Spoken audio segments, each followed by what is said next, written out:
Okay, we're here in Washington, D.C. at the Selling Sickness Conference, and I'm joined by Professor Gail Hornstein, who is a psychology professor at Mount Holyoke College, and she's the author of numerous articles and books. Her previous book is a book on the life and career of Frieda Fromm-Reichmann, To Redeem One Person is to Redeem the World. But today, she's joining us to talk about a slightly more recent book that she's written called Agnes's Jacket, a psychologist's search for the meanings of madness. And Professor Hornstein, I was wondering if you could talk a little bit about the title of that book. For people who haven't read your book, Can you tell them what Agnes's Jacket is? Well, Agnes's Jacket is named after the title character of the book, Agnes Richter, who was a woman in a 19th century mental institution in Germany, who was put in this institution against her will when she was in her 40s, and she was kept there for 23 years until the time of her death. She protested her treatment, or lack thereof, the entire time she was in this institution near Dresden, Germany. And one form of her protest was that she took the jacket sorry, can I just start over again and edit that part out? Sure. Okay. No problem. And can I ask you, should I be looking? Agnes Richter, as one of the forms of protest of her being incarcerated in this institution against her will, took the uniform that she was given to wear, because in the 19th century, patients in mental institutions, kind of like prisoners today, had to wear uniforms. They were very ugly, kind of sack-like garments made out of very heavy linen. And before she was forced into this hospital, Agnes was a seamstress, a professional seamstress.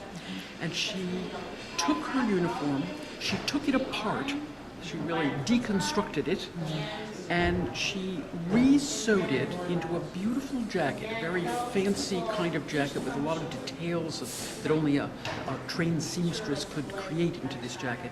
But the reason it's so important, and the reason it's my title for my book, is that on the surface of the jacket, every part of the surface, the collar, the sleeves, the front of the jacket, the inside of the jacket, she embroidered an autobiographical text in a kind of a code, protesting her treatment and telling part of the story of her life. And she did this in 6 different colors of thread. It's an extremely beautiful garment. It's now in a museum in Heidelberg, Germany. And it, to me, embodies the challenge that I try to address in this book, which is people who have experienced madness, distressed states, unusual kinds of perceptions and experiences. Agnes heard voices, like many people do, have an intense need to tell other people about their experience. And yet, psychiatry and most mental health professionals either don't want to listen to these stories or don't know how to understand them.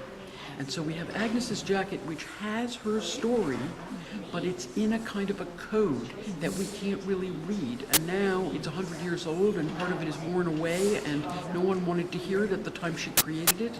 And so it serves, in my thinking about it, as a kind of challenge to us, that we need to listen to people to understand what they're saying about their anomalous experiences, because we can understand them, and they often understand them themselves, but we don't listen to them because we have a point of view in psychiatry that says that people who hear voices, for example, are having hallucinations, they're not real, they don't make any sense, they're caused by faulty wiring in their brains, and so on.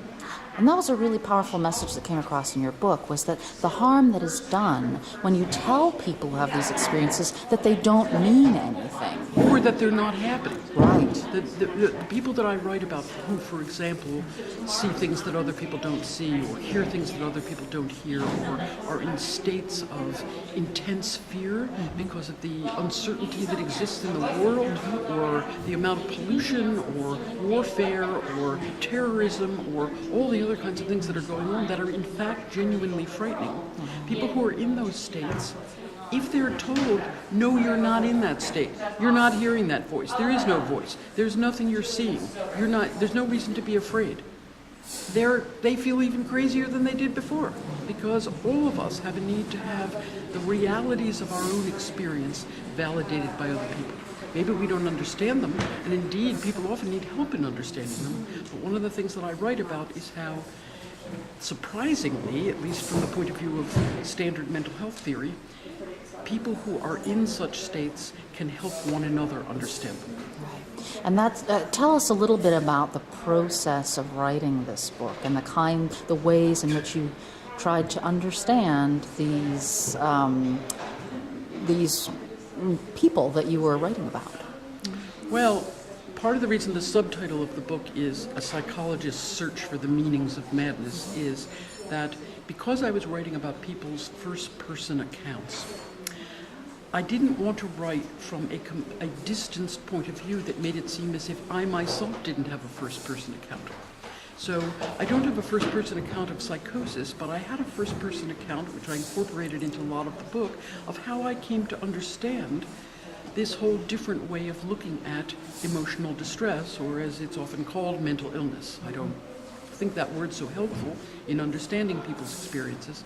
So I talk about how I have a PhD in psychology, I'm a psychology professor, but I wasn't trained to take seriously what people say about their own very anomalous states. And so I talk in the book about how I met people who heard voices, and I met people who were in something called the Hearing Voices Network, which I had never heard of before. And I went to its meetings, and I joined its peer support groups all over the world. And I came to understand that there's a completely different point of view that it's possible to have about so-called mental illness that is positive, that's focused on people recovering fully, even if they've had very, very distressing experiences, and even if they're suffering from, as they often are, from the results of very pronounced trauma early in their lives, often on a continuing basis, which is really enough to make anybody crazy. And that people's learning from one another about these kinds of experiences and developing ways of understanding them and helping each other cope with them was profoundly inspiring to me. And I wanted to tell other people, especially mental health professionals, but I think really anybody who has known someone who's suffered or has suffered themselves, that there are exciting, optimistic alternatives to the unfortunate pessimism of the mental health system that says to people, if you have a difficulty, you're going to have it for the rest of your life, that it's caused by a biological brain disease, something for which there's practically no scientific evidence. And that knowing about these optimistic alternatives and knowing that there is a worldwide movement of people who have gotten together to talk and share amongst one another about ways to cope with things that are very difficult. Because people do need help, but they don't necessarily need help of a pharmaceutical type or by being locked into an institution, which still happens. And the possibility for real change, both on an individual level and more broadly in the mental health system, seemed to me so inspiring that I really wanted to talk about it. Oh, I think you really succeeded in writing a book that is inspiring, and so we thank you very much for talking with us about it today.